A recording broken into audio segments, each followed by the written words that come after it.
Okay, so I was watching a video recently where someone was talking about friendships and how um it can quietly become one-sided, where people show up for your wins, but they don't really walk through the journey with you.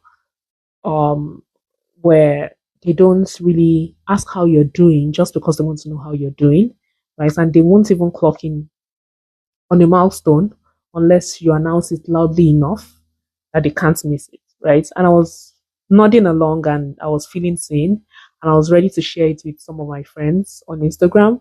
Those group of friends that you have that you guys just share reels back and forth and you can laugh about it and everything's fine. I was ready to do that and I was telling myself that yeah, some people really need to hear this.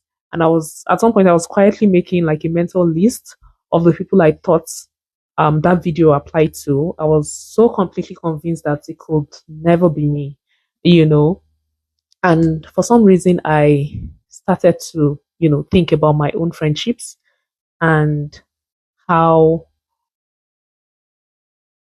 there are some where, I felt invisible, quite all right, that's fine.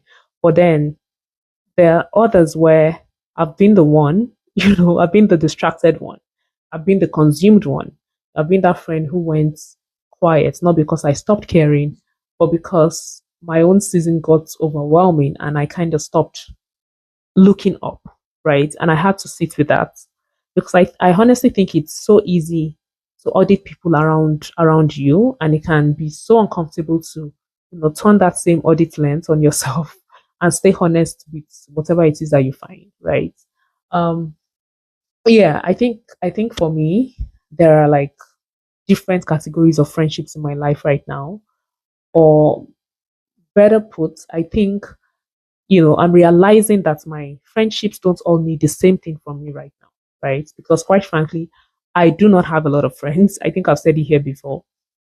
But with the little that I have, we're at different friendship stages, and I'm being more deliberate about seeing them clearly and not just emotionally, not just through the history that we have or the memories that we've shared, but I'm being much more objective, right? I'm looking at things in a more objective way.